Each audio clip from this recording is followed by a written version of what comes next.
So let's go mga guys, no, ang electric reveal. So may ayusin tayo ngayon. Ito po ay power supply. Ayan, 700 watts. So nakikita po ito guys sa mga PC ng computer. So ang reklamo ng may-ari is ayaw mandar. Binaklas na natin to. So paano nga ba paganahin at yung mga wire niya? Para saan nga ba tong power supply? Ibig po sabihin kasi ng power supply, ito nakikita po ito sa mga PC, sa mga computer po, no, setup. So ito wala siyang switch. Wala pong switch diyan. Pag sinaksak nyo yan sa AC voltage, wala pong power yan. Wala po talaga kasi inano na natin, binaklas na natin, wala siyang switch. So papakita ko rin mamaya kung paano po siya paganahin kahit nakabaklas na. So yun. Ito po lahat po ng kanyang wire, lahat po ito. Kung titignan mo, napakagulo kasi marami. Ayan. Napakagulo. Para saan to? Lahat ng wire na to. So papaliwanag ko po yun. Lahat po ito converted DC. So ayun. Halimbawa ito, saksak natin siya. Isaksak natin siya sa ating power supply. Ito yung magiging power supply ng PC. So ito yung cord niya, saksakan papuntang AC cord dito sa ating papuntang Meralco. So ayun. Ang tawag doon AC power. So papunta papasok AC, magko-convert siya, magiging DC na siya dito. Parang battery na. Ang labas niya dito pwede na siya sa mga speaker, sa LED light, sa kahit anong kaya ng 12 volts DC. DC na po ang lalabas na voltage. Galing sa AC, mapupunta, lalabas siya DC. Yun po ang trabaho nito. Lahat ng wire DC po. Meron dito 5 volts, ito 12 volts DC. Ito naman merong 3 negative. Ibig sabihin ng 3 negative volts DC, pababa ng 3. Ito naman positive, 5 positive volts DC. Ibig sabihin pataas ng halimbawa 6, 7 ganun. 5 pataas, ganun sa madaling salita, 5 pataas na voltahe. Ulitin ko, ito 3 negative DC. Ibig sabihin nun 3 pababa. Hindi siya pwedeng pataas sa mga LED light, sa mga fan, ganun pwede siya. Ito sa mga motherboard na to, sa motherboard, ito sa mga speaker, ganun pwede siya sa speaker.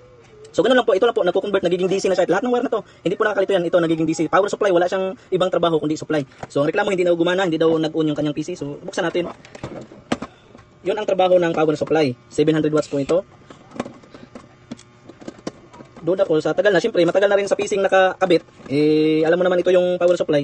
Kumakain ng buhangin, yung mga alikabok, ganun. Tanggalin muna natin to. So ayun nga guys, nakikita nyo marami na siyang likabok. At meron tayong panlinis. Ayun, meron tayong panlinis dyan. Lilinisin natin yung mamaya. Lagyan muna natin. Ito po yung kanyang loob ng power supply.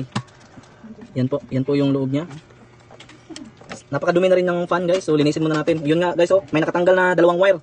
Ayun, may nakatanggal na dalawang wire. Ang hirap. Ayusin natin to. Kakabit lang natin to guys. So linisin muna natin.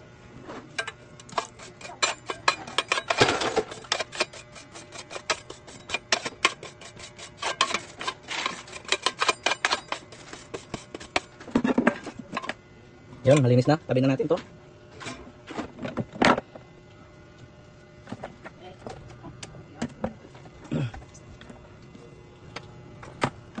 Yun. Yun, nakikita nyo guys, ito ang wire natanggal. Yan. May natanggal. Kakabit lang muna natin ito guys.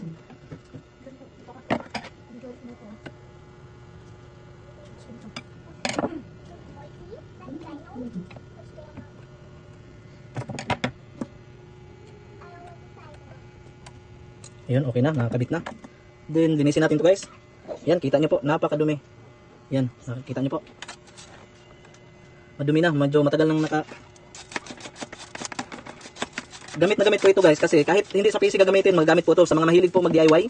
So, ayun, gamit na gamit po ito guys, no. Kasi pwede niyang kino-convert niya yung voltahe na AC, kino-convert niya DC. So, yun, parang module board na converter. Ganun po, kino-convert niya.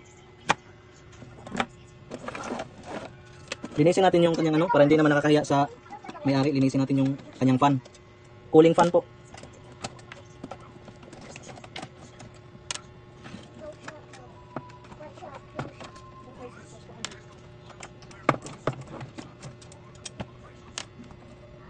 So ayun, ito po yung tinatawag na protective cooling fan. So ito po yung nagbubuga ng init mula dito sa ating power supply. Umiinit po siya kasi sa tagalan na ginagamit yung PC. Halimbawa, may mahilig kayo mag-DIY, lagyan nyo sa sasakyan. Sa katagalang gamit, umiinit siya, dito siya binubuga yung init. Ito yon, yung fan niya, protective fan, cooling fan po. Linisin na natin para hindi naman nakakaya sa may-ari. Hindi porket na inayos lang natin, hindi na natin lilinisin. Ganun po guys, para masaya naman, nakangiti, ngiting tagumpay yung may-ari. Malinis na, maayos pa.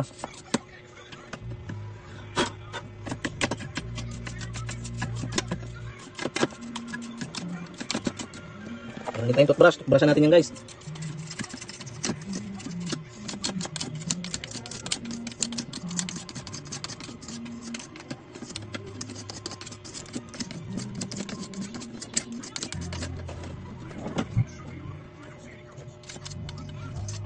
So ito guys, hindi natin malalaman kung okay na ba siya kasi nga nabaklas na natin. So sa mga baybalak pong maglinis ng kanilang, ito po kadalasan napakadumi sa mga PC nyo. Sa mga accessories nyo po, sa setup nyo po sa computer, ito po ang kadalasang pinakamadumi. Kasi nga dito po siya napupunta yung mga buhangin, yung mga likabok po. So sa mga gustong mag-ayos po, unang tinagawin, tanggalin natin sa saksakan para po safety. So ganoon lang po mag-ayos, tanggalin natin yung cover. Pag tanggal ng cover, yung fan niya, linisin natin. Sa mga gustong mag-ayos lang ng sarili, kaya nyo po yan, mag-ayos lang naman, maglinis lang naman.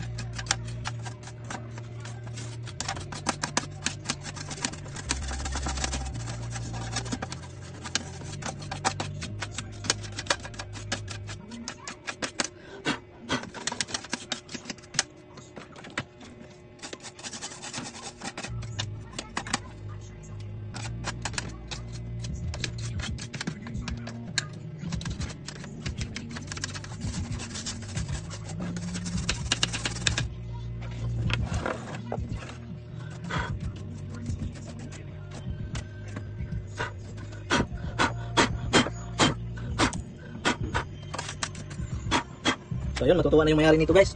Ayan, medyo malinis na. Ayan, malinis na rin yung fan niya. So balik na natin. Saka ituturo ko rin sa inyo guys kung paano siya paandarin kahit hindi natin ibalik sa PC muna. So yun. Kasi wala po siyang switch. Kahit isaksak nyo, hindi po andar yan. So hindi nyo malalaman kung okay na ba, kung okay ba yung inayos nyo. Ganun yun.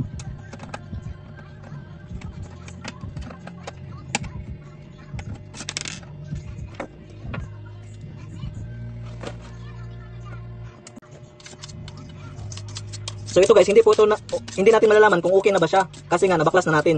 So sa mga baybalak pong maglinis ng kanilang, ito po kadalasan napakadumi sa mga PC nyo, sa mga accessories nyo po, sa setup nyo po sa computer, ito po ang kadalasang pinakamadumi. Kasi nga dito po siya napupunta yung mga buhangin, yung mga likabok po. So sa mga gustong mag-ayos po, unang tinagawin, tanggalin natin sa saksakan para po safety. So ganoon lang po mag-ayos, tanggalin natin yung cover. Pag tanggal ng cover, yung fan niya, linisin natin. Sa mga gustong mag-ayos lang ng sarili, kaya nyo po yan, mag-ayos lang naman, maglinis lang naman.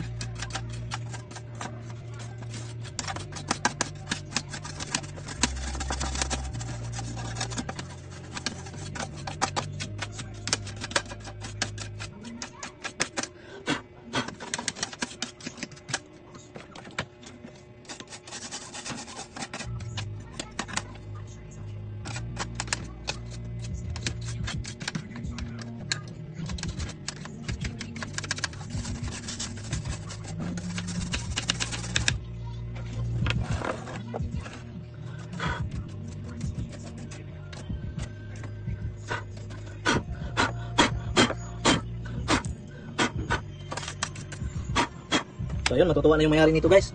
Ayan, medyo malinis na. Ayan, malinis na rin yung fan niya. So balik na natin. Saka ituturo ko rin sa inyo guys kung paano siya paandarin kahit hindi natin ibalik sa PC muna. So ayun. Kasi wala po siyang switch. Kahit isaksak nyo, hindi po andar yan.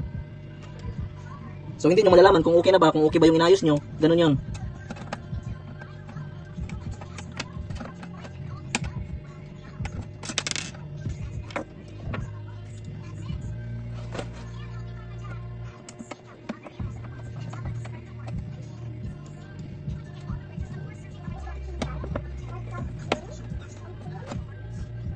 Binaklas ko po lahat ng kanyang parts sa PC. Yung mga dapat linisin, yun nilinis ko. At syempre para may tip naman pagdating kay Boss Amo.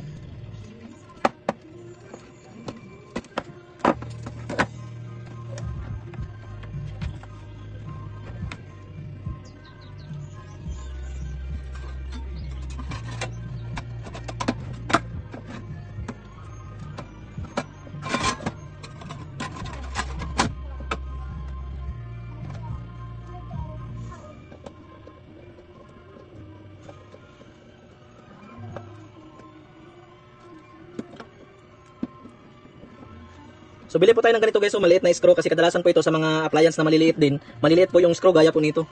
Ayan, so kailangan po natin ng maliit, hindi siya pwede dito sa malaki. So mura lang po yan sa Mr. DIY, meron po yan, hindi po tayo nagpro-promote pero mura lang po yan, nasa mga 60 pesos, 50. Ganun po. Sa mga maliliit po na halimbawa mini fan, yung mga blower nyo sa buhok, kung ano-ano man yan, maliliit po yung mga screw. So kailangan po yan. Yan, ito kailangan po ito. So ayun, try na natin. Ipapakita ko po sa inyo na hindi po talaga yan aandar kahit na saksak natin. So ito, saksak natin guys. Yan. Saksak natin dito.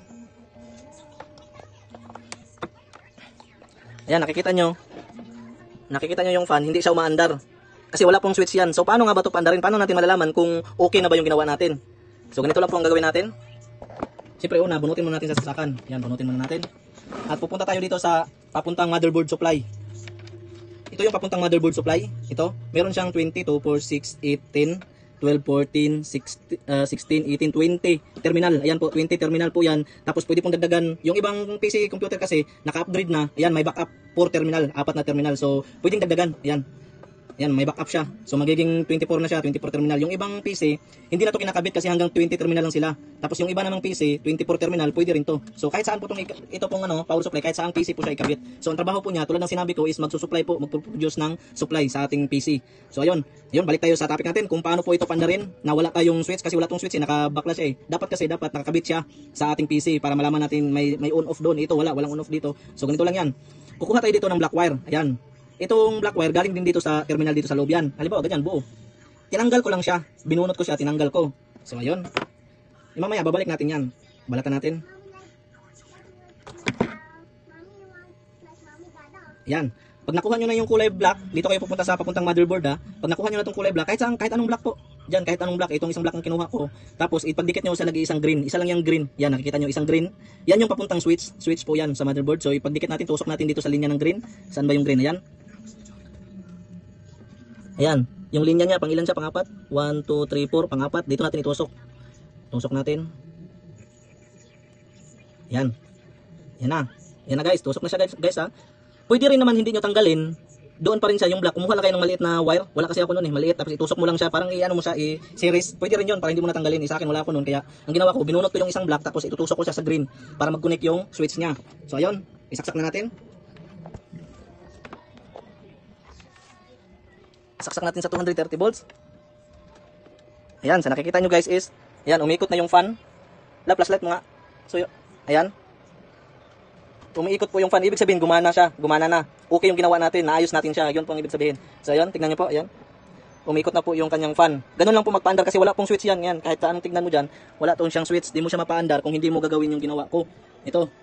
Hindi mo gagawin yan. So, wala pong kuryente, meron po yung kuryente guys ha. So ito bawal po to sa mga bata pero kaya po ng katawan tulad ng sinabi ko, ang kaya po ng katawan ng tao is 50 volts, no? So yun po yung kaya ng tao. So yun nga ang trabaho nga nito is i-convert ang DC, 12 volts lang po ito DC. So hindi pa tayo makuryente kahit ano pong hawakan natin diyan. Hindi tayo makuryente. Wala po yan kasi 12 volts DC na po ito. Balik i-convert niya yung AC. So wag lang to buksan kasi napakadelikado po nito. Nabubuksan niyo, mayroon kayong hawakan sa loob tapos nakasaksak, makukuryente po kayo doon. So yun lang po, sana po naintindihan natin ang pag-ayos ng ating power supply sa ating PC. Thank you.